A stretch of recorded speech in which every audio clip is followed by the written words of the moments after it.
नाजरीन, वाजिद बाबा अपने digital channel Wajid बाबा official के साथ हाजिर है। आपसे दरख्वास्त है कि आप इस चैनल को सब्सक्राइब करें, लाइक करें और अपने कमेंट गाहे बगाहे हमें देते रहें ताकि हम मज़ीद बेहतर जो मामला थे आपके सामने लेके आ सकें। सबसे पहले आज मैं बात करूंगा जिनसी जराइम पे कि जिनसी जराइम पूरी दुनिया में रूनमा होते हैं, वकूफ़ पज़ीर होते हैं। पाकिस्तान में भी जिनसी जराइम के हवाले से हर वक्त हर दौर में एक लहर चलती रही। चंद साल पहले कसूर में भी एक बहुत बड़ा स्कैंडल सामने आया, लेकिन इस वक्त जिनसी जराइम सीसीडी उस हवाले से क्या कर रही है, इस पर बात करेंगे। दूसरा, जस्टिस तारिक महमूद जहांगीरी साहब के हवाले से, क्योंकि उनकी जो रिट पिटीशन है वो फिक्स कर दी गई है। 16 सितंबर को डीबी जस्टिस सरफराज डोगर साहब की और जस्टिस मोहम्मद आजम साहब की डीबी है, वो ये केस उनका सुनेंगे उनकी जाली डिग्री के हवाले से। It would be a big question mark. Let's see what will happen on 16 सितंबर। तो सबसे पहले नाज़रीन मैं बात करूंगा कि क्या जिनसी जराइम का हल वाकई ये है कि मुल्ज़मान के नेफे में रखे पिस्तौल अचानक चल जाएं। नाज़रीन, पिछले 1.5 माह में अगर देखा जाए कि पंजाब के मुख्तलिफ शहरों कसूर में, मुल्तान, विहाड़ी, लाहौर और सियालकोट से ऐसे मुतअद्दिद वाक़यात जिनमें जिनसी जराइम ख़ास तौर पे बच्चों के साथ, यंग किड्स के साथ सामने आए हैं। तो दौरान हरासत जो मुल्ज़मान हैं उनकी अपनी ही बंदूक जो कि उन्होंने रखी ही नेफे में होती है, उसकी गोली जो है वो चलती है और उनके ही जिनसी अज़ा पर वो लगी पाई जाती है। अजीब बात है, अजीब मामला है कि ये हाउ इज़ इट पॉसिबल। तो इसमें यहाँ पे नाज़रीन ये मैं बात करूँगा कि यही नमूना इस बात की तरफ तवज्जो मबजूल करवा रहा है कि पंजाब में नए बनाए गए सीसीडी क्राइम। नाज़रीन, यहाँ पे मैं आपको बताऊँगा कि सीसीडी को अभी हाल में ही चंद माह पहले बनाया गया। इस पर बेशुमार वीलॉग्स, बेशुमार वीडियोस, बेशुमार मामला सामने आए हैं। तो सीसीडी पहले तो आप कह लें कि जितने भी क्रिमिनल, रिकॉर्ड याफ्ता क्रिमिनल थे, उनको पकड़ पकड़ के जो है वो फिक्स मैच खेल रही थी, यानी कि एनकाउंटर्स कर रही थी। उनको एक्स्ट्रा जुडिशल किलिंग कहते हैं कि उसमें लाया जा रहा था। तो अब जो जिनसी जराइम पे इन्होंने फोकस किया हुआ है कि अगर कोई भी ऐसा वाक़या, कोई भी ऐसा मामला सोशल मीडिया पे आ जाता है या रिपोर्ट होता है तो उसमें सीसीडी क्या कर रही है। सीसीडी इसके साथ जुड़े हुए ऑप्शंस में इसी किस्म के इनकाउंटर रिपोर्ट हो रहे हैं, जिनके बाद इंसानी हकूक़ की तंजीमें और अदालतें तशवीश का इजहार कर चुकी हैं, क्योंकि कानूनी तरीक़ाकार के तहत हर मुल्ज़िम पर FIR दर्ज होती है, फिर तफ्तीश होती है, फिर या तो उसको तफ्तीश में बेगुनाह करार दिया जाता है या उसका चालान अदालत में पेश कर दिया जाता है और फिर अदालत में बाकायदा एक ट्रायल होता है और जो शवाहिद उस तफ्तीश के दौरान सामने आते हैं उस पर अदालत अपना फ़ैसला सादिर फरमाती है।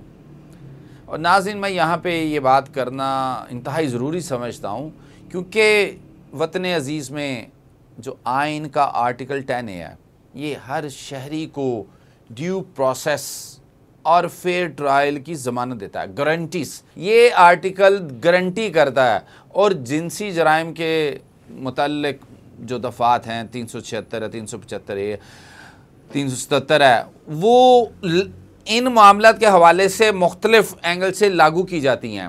ताहम पुलिस के खारिज अज़ अदालत या मनसूबा जिसमें कि फिक्स मैच खेले जा रहे हैं, इनकाउंटर किए जा रहे हैं, ना सिर्फ कानूनन नाकाबिले कबूल हैं बल्कि ये अवामी एतमाद को मजरू करके अदालती अमल को गैर ज़रूरी तौर पर नज़रअंदाज करने का भी ख़तरा पैदा कर रहा है।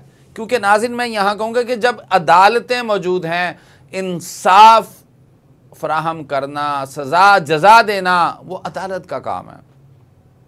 पुलिस एक लॉ इन्फोर्सिंग एजेंसी है, like others FIA, anti corruption, तफ्तीश करेगी, मामला सामने लेके आएगी, बताएगी बाकी इसके लिए ज़रूरी है कि ऐसे वाक़यात की आज़ादाना शफाफ अदालती तहकीकात हों और मुतल्लका यूनिट CCD की जो कार्रवाई हैं पार्लिमानी और अदालती जायज़ा लेना भी इंतहाई ज़रूरी है। गो कि इस वक्त नाज़रीन ये भी ख़बर नज़रों से गुजर रही है कि CCD को ख़त्म किया जा रहा है, क्योंकि पुलिस और CCD के दरमियान एक रिफ्ट क्रिएट हो चुकी है, एक तनाज़ा क्रिएट हो चुका हुआ है।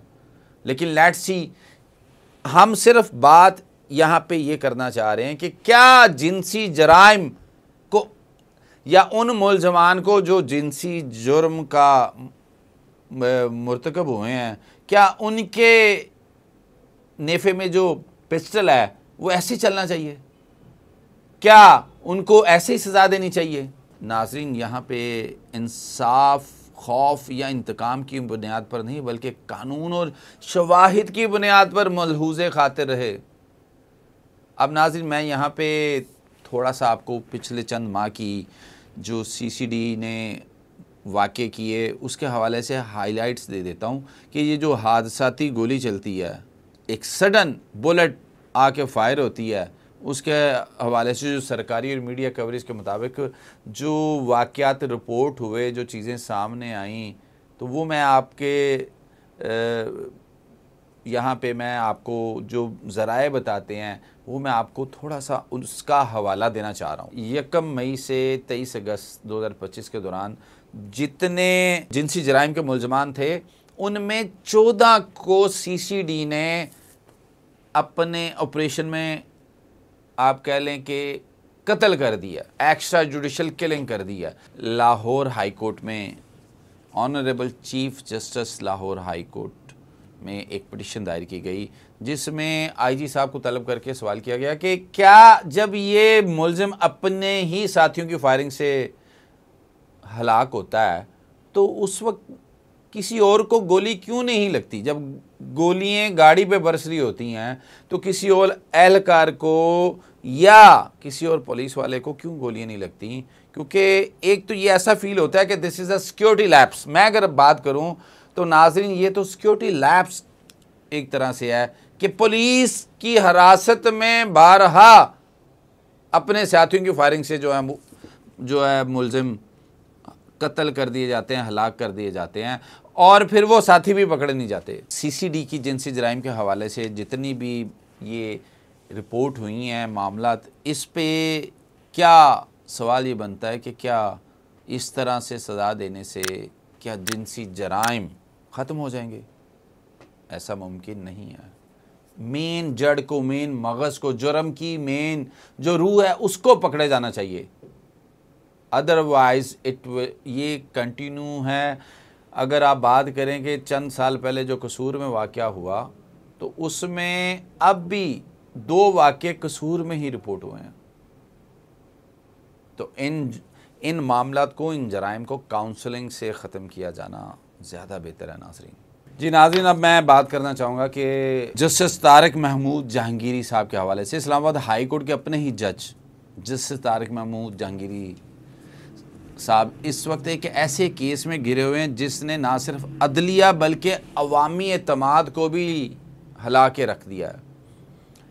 डॉन अखबार और दीगर कौमी व बैनुल-अक़वामी मीडिया रिपोर्ट्स और ज़राए के मुताबिक इस्लामाबाद हाई कोर्ट ने जस्टिस जहांगीरी की तैनाती को चैलेंज करने वाली दरख्वास्त में संगीन इल्ज़ाम लगाया गया है कि जस्टिस तारिक महमूद जहांगीरी साहब की LLB की डिग्री मुबैना तौर पर जाली या गैर मोतबर है। यहाँ पे नाज़रीन मैं आपको निशानदेही कर दूँ कि पता ये चला है कि उनकी 2 मुख्तलिफ रजिस्ट्रेशंस सामने आई हैं। जो उनके पार्ट 1 पे रजिस्ट्रेशन है AIL 5968/87, वो किसी और स्टूडेंट को भी अलॉट हुई है।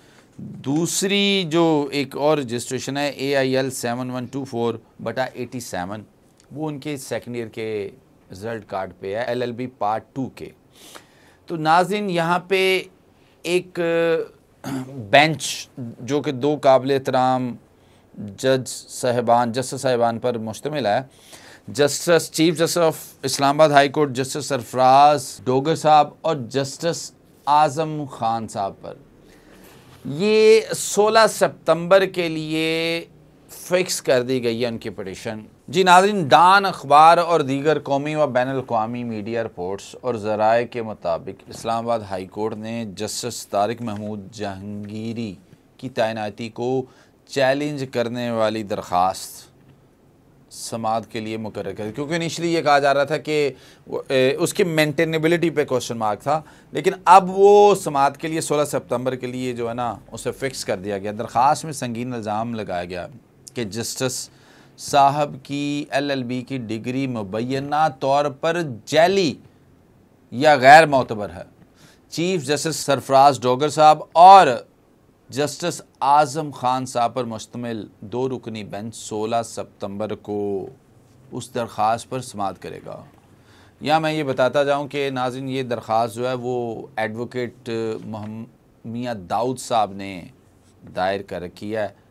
ये दरख्वास्त आइन के आर्टिकल 199 के तहत दायर की गई, जिसमें कहा गया है कि अगर किसी जज की बुनियादी अहलियत ही मशकूक हो तो उसकी तकर्री को कानूनी जवाज़ हासिल नहीं रहता।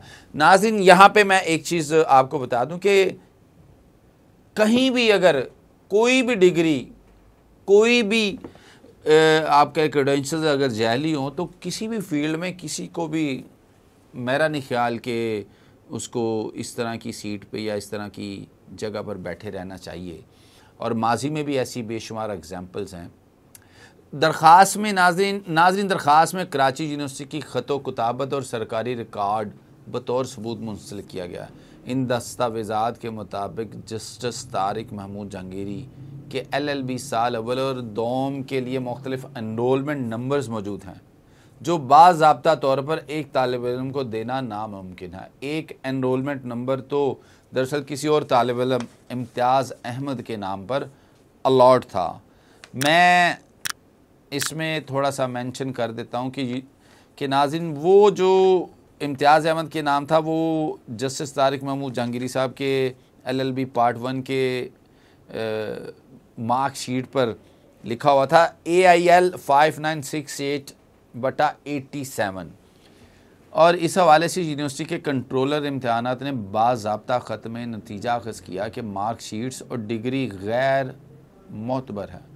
ये इल्ज़ामात सिर्फ़ एक इंतज़ामी गलती नहीं बल्कि अदलिया की साख और अवामी एतमाद पर कारी ज़र्फ़ हैं। अगर एक हाई कोर्ट का जज बुनियादी अहलियत क्वेश्चन मार्क कर देता है, उसकी अहलियत ही क्वेश्चन मशकूक हो जाती है, तो ये सिर्फ़ एक शख्स का नहीं बल्कि पूरे निज़ाम इंसाफ का बहरान होगा। मज़ीद संगीनी इस वक्त बढ़ी जब ये भी सामने आया कि जस्टिस तारिक महमूद जहांगीरी वही जज हैं जिन्होंने पिछले साल इंटेलिजेंस एजेंसियों की अदालती मामलात में मुदाखलत के ख़िलाफ़ सुप्रीम जुडिशल कौंसिल को ख़त लिखा था। वो इस्लामाबाद में इंतखाबी धांधली की पिटीशंस की तेज़ रफ्तार समाअत भी कर रहे थे। इस तनाज़र में नाक़दीन ये सवाल उठा रहे हैं कि ये मुकदमा महज़ कानूनी नहीं बल्कि सियासी रंग भी रखता है। बैनुल अक़वामी सतह पर भी ऐसे केसेस को अदलिया की शफाफियत और आज़ादी पर सवाल के तौर पर देखा जाता है। जैसा कि माजी में सजाद अली शाह केस में सुप्रीम कोर्ट ने कहा था, मशकूक डिग्री रखने वाले जज की मौजूदगी अदलिया की गैर जानबदार हैसियत को नुकसान पहुँचाती है। कानूनी पहलू अगर देखें, जायज़ा लें तो अगर डिग्री गैर मोतबर साबित हो जाती है तो जस्टिस तारिक महमूद जहांगीरी की पूरी कानूनी प्रैक्टिस और बाद जज के तौर पर तकर्री गैर कानूनी करार पाएगी।